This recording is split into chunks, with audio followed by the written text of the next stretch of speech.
네, 이번에는 리눅스를 간단히 소개해 보도록 하겠습니다. 우리가 운영체제를 공부하는 데 있어가지고 운영체제의 여러 가지 기능들의 동작 원리나 구현 방법들을 배우게 될 텐데요. 그것들을 배우는 목적은 그 기능을 직접 구현한다기보다는 그 기능을 제공하는 운영체제의 서비스를 이용해서 우리가 프로그램을 만드는 이런 것들을 공부하는 것입니다. 그런 프로그래밍을 시스템 프로그램이라고 하는데, 이것은 대부분의 운영체제에서 거의 비슷한 원리를 가지고 있지만 운영체제마다 조금씩 독특한 서비스 체제를 갖추고 있습니다. 그래서 우리는 리눅스라는 운영체제를 이용해서 그런 시스템 프로그래밍 실습을 해보도록 하겠습니다.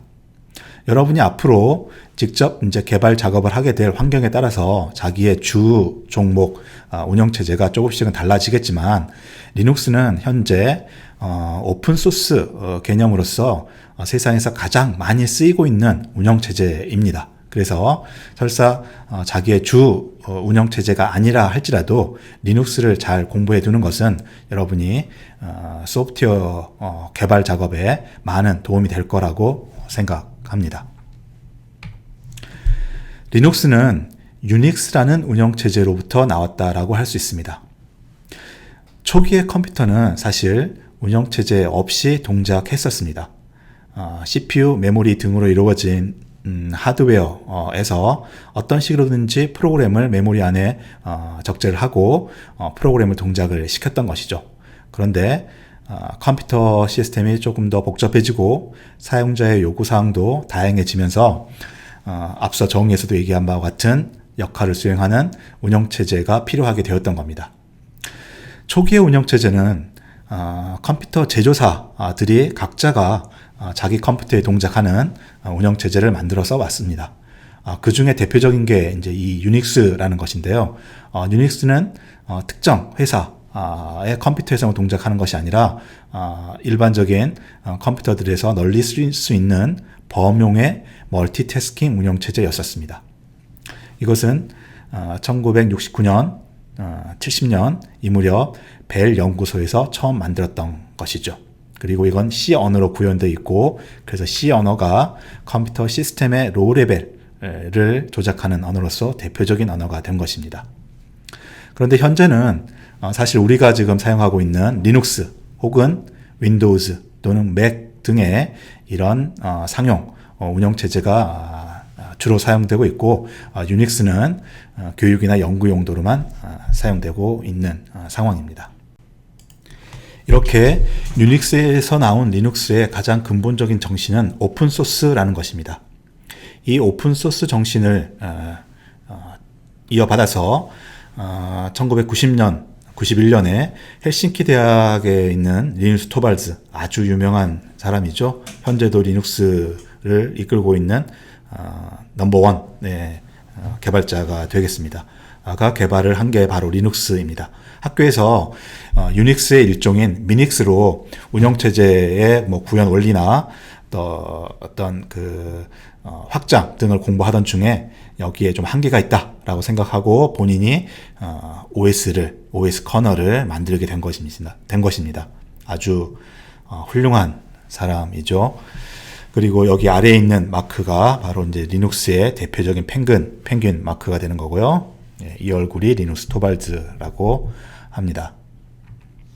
이 그림은 유닉스, 리눅스 등의 어떤 개발 흐름을 간략히 보여주는 그림이고요. 그림에서 보는 것처럼 70년에 69년 처음에 유닉스가 나오기 시작했고, 여기에서부터 쭉 발전해서 이제 리눅스가 나오게 된 것입니다. 유닉스는 보통 BSD 계열과 이쪽 시스템5 계열로 구분이 됐었습니다. 그래서 주로 개별 컴퓨터 제조사들이 상업용으로 쓰기 위해서 시스템5 계열의 유닉스를 만들어 왔었고요. 여기 보면 회사 이름들이 쭉 있죠. 그리고 BSD 계열은 버클리 대학에서 연구용으로 만들었다가 주로 오픈, 프리 이런 식으로 해서 공개되는 유닉스로 발전이 됐었습니다. 그래서 이 발전의 한 과정에 보면은 우리들이 지금 쓰고 있는 맥 OS도 이 BSD 계열의 유닉스에서 발전된 OS가 되겠습니다. 그리고 리눅스는 역시 이 계열의 한 축인 그 오픈소스라는 개념과 또 교육용 유닉스였던 미닉스로부터 나온 게 리눅스가 되겠습니다. 사실 리눅스라는 운영체제는, 특히 운영체제는 원래 앞에서 소개한 여러 가지 그 운영체제 역할, 즉 프로세스를 관리한다든가 메모리를 관리한다든가 이런 핵심적인 역할을 하는 게 운영체제라고 할 수 있습니다. 그런데 이런 운영체제의 핵심적인 역할, 즉 커널의 기능만 가지고서는 사람, 즉 사용자인 사람이 그 운영체제를 통해서 컴퓨터를 쓰는 게 매우 불편합니다. 그러니까 프로세스 관리를 통해서 프로그램을 실행시켜준다 할지라도, 파일 시스템으로서 파일 관리를 해준다 할지라도 그것만 있는 상태에서는 사람이 쓰기에는 불편함이 있는 것이죠. 그래서 일반적으로 운영체제는 사람이 또는 어떤 프로그래머가 좀 더 편하게 쓸 수 있도록 다양한 어떤 시스템 자원, 시스템 프로그램이나 시스템 라이브러리들을 포함해서 운영체제라고 얘기를 하고 있습니다. 그래서 리눅스는 리눅스 배포판이라는 명칭을 통해서 리눅스 커널 위에 사용자가 직접 보는 어떤 그래픽 환경이라든가 프로그램 환경들을 같이 얹어져 가지고 이렇게 나오게 되는 것이죠. 그래서 리눅스 커널은 딱 한 가지가 있지만 그 커널을 가지고 여기 아래와 있는 것 같은 다양한 형태의 리눅스 배포판이 나오고 있습니다. 이것은 리눅스가 오픈소스이기 때문에 가능한 것이죠. 여기에 표시되어 있지는 않지만 지금 우리가 스마트폰 등등을 통해 가지고 가장 많이 쓰이고 있는 안드로이드라는 이런 운영체제조차도 사실은 여러분이 알고 있겠지만 리눅스 운영체제의 어떤 파생된 모양이라고 할 수 있습니다. 즉 커널은 동일하지만 패키징한 거라든지 그 위에 있는 어떤 라이브러리 구성이 조금 다른 게 안드로이드가 되겠습니다. 이렇게 다양한 리눅스 운영체제가 있고요. 자기 취향에 따라 가지고 선택을 해도 되겠습니다만은 요즘에 대세라고 할까요? 흔히 많이 쓰이는 게 우분투가 많이 쓰이고 있어서 그 중에서도 우리는 약간 좀 더 가벼운 그래픽 UI를 가지고 있는 주분투를 이번에 우리 리눅스 실습 환경으로 사용을 하게 될 것입니다. 리눅스라는 운영체제는 어떤 운영체제로서의 특징을 살펴보면 이런 것들을 가지고 있습니다. 유닉스의 원래 특성에 있는 것처럼 멀티 유저, 멀티태스킹으로서 동시에 여러 개의 프로그램들을 잘 실행시켜주는 그런 특성을 가지고 있고요. CPU가 여러 개인 그런 하드웨어도 지원하고, 그리고 오픈소스임으로써 얻을 수 있는 강력한 장점으로서 아주 다양한 하드웨어에서 리눅스는 동작할 수 있도록 지금 발전을 하고 있습니다. 다양한 배포판, 오픈소스라는 것도 리눅스의 아주 중요한 특성이 되겠습니다. 그리고 리눅스는 오픈소스로 발전하면서 아주 중요한 어떤 관점을 가지게 되는데요. 그것은 바로 표준이라는 것입니다. 이 표준이라는 것은 사실 사람들이 살아가고 있는 어떤 세계에서 매우 중요한 요소라고 할 수 있습니다. 컴퓨터, 소프트웨어가 아니더라도 인간들은 다양한 기술적인 어떤 도구들을 만들어가게 되는데, 그 기술적인 도구들이 서로 연동이 돼서 잘 동작을 하려면은 A라는 사람이 만든 어떤 기술적인 도구와 B라는 사람이 만든 기술적인 도구가 서로 연동을 할 수 있는 동일한 방식으로 연동을 할 수 있는 어떤 구현 방식을 가지고 있어야 되는 것이죠.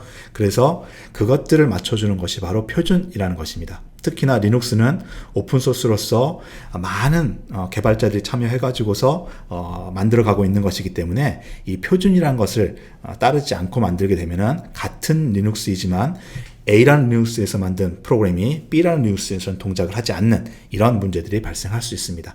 그래서 리눅스 운영체제에서는 꼭 빠지지 않고 따라가는 것이 표준이라는 것입니다. 우리가 이것에 대해서 깊게 살펴보지는 않겠지만 리눅스는 표준이라는 것을 반드시 따라야지만이 의미가 있는 개발 결과물이 되는 것이고, 그것들의 대표적인 것은 이런 것들이 있다라는 것 정도만 알아두시면 되겠습니다. 우리가 앞으로는 더 이제 자주 듣게 될 텐데요. 포식스라는 어떤 프로그래밍 환경, 리눅스에서의 어떤 주요한 프로그래밍 환경, 그리고 리눅스 스탠다드 표준, 그 다음에 C 표준 이런 것 등이 리눅스에서 아주 주요하게 누가 리눅스를 만들든지 또는 누가 리눅스에서 프로그램 하든지 따라야 되는 표준이 되겠습니다. 그리고 마지막으로 우리가 이제 그 실습 환경으로서 리눅스를 PC 혹은 여러분 노트북에 설치해서 쓰게 될 텐데요. 자기 여유 있는 PC나 노트북이 있다라면 그 PC에 주분투라는 리눅스를 따로 설치해도 되겠습니다만은 우리 개발의 어떤 편의를 위해서 지금 현재 쓰고 있는 윈도우즈나 또 맥 OS 위에 주분투를 설치하게 될 겁니다. 그걸 가능하게 해주는 것이 바로 이 가상 머신입니다. 가상 머신이라는 것은 컴퓨터 하드웨어를 추상화하여 어떤 가상의 컴퓨터가 있는 것처럼 보여준다는 것이죠. 바로 이 추상화란 단어는 앞쪽에 운영체제의 정의에서도 우리가 한번 언급을 했습니다만은 복잡하고 좀 더 어려운 하드웨어를 위에 있는 사용자가 또는 프로그래머가 좀 더 편리하게 이용해 줄 수 있도록 어떤 가상의 개념을 만들어 주는 것이었죠. 그런 가상화 또는 추상화라는 것이 이 컴퓨터 시스템 전체를 대상으로서 이루어진다는 겁니다. 그래서 CPU 하나, 메모리 하나 이런 식으로 추상한 게 아니라 컴퓨터라는 전체 머신, 컴퓨터라는 전체 시스템을 추상화해서 만든 것을 우리는 가상 머신이라고 얘기합니다. 그래서 이건 나중에 이제 실습을 통해서 보면 알겠지만 우리가 실제로 사용하는 맥이나 윈도우에서 동작하는 어떤 하나의 프로그램 으로서 동작을 하는데 그게 실제 개념적으로는 어떤 PC 형태로 동작하는 것을 우리가 살펴볼 수가 있겠습니다. 그때 우리는 원래 컴퓨터를 호스트 컴퓨터라고 얘기하고 그 컴퓨터 위에서 가상화돼서 동작하는 컴퓨터를 우리는 게스트 컴퓨터라고 얘기를 합니다. 그래서 그림으로 보면은 하나의 컴퓨터 시스템은 하드웨어 위에 운영체제 커널이 올라가고 여러 개의 프로그램이 동작하는데 그 프로그램 중 하나가 이런 추상화를 담당하는 역할을 수행하고 그 추상화의 결과는 바로 어떤 컴퓨터 하드웨어 하나 그 자체가 된다는 것입니다. 그래서 하드웨어가 있고 가상머신을 다루는 어떤 소프트웨어가 이렇게 올라가면 그 하나하나에 대해 가상머신을 다루는 소프트웨어는 자기가 어떤 실제 PC와 비슷한 가상머신을 이렇게 소프트웨어로 만들어 두고 이것을 운영체제나 다른 소프트웨어는 실제 하드웨어로 생각하기 때문에 여기에 새로운 운영체제가 올라가서 동작하던 이런 모양을 띌 수가 있는 것이죠. 그래서 우리는 앞으로 실습 환경을 이런 가상머신을 이용해서 하는 실습 환경을 이용하도록 하겠습니다. 네, 이상으로 리눅스를 간단히 소개했는데요. 너무 간단한 소개이고 리눅스는 워낙에 유명한 잘 알려져 있는 어떤 개념이기 때문에 여러분이 그 인터넷의 여러 가지 자원들이라든가 또는 구글링을 해보면 훨씬 더 좋은 자료를 얻을 수 있을 것입니다. 그 중에서도 저희가 별도의 강의 자료에서도 아마 언급을 하게 될 텐데요. 그 OLC라고 하고 있는 그 오픈되어 있는 온라인 강의 사이트에 보면은 이 리눅스를 설명해 놓은 좋은 강의 자료가 있습니다. 그것들을 살펴보면은 조금 더 자세하게 리눅스에 대한 소개는 여러분들이 얻을 수가 있겠습니다. 네, 그럼 이상으로 리눅스 소개를 마치도록 하겠습니다.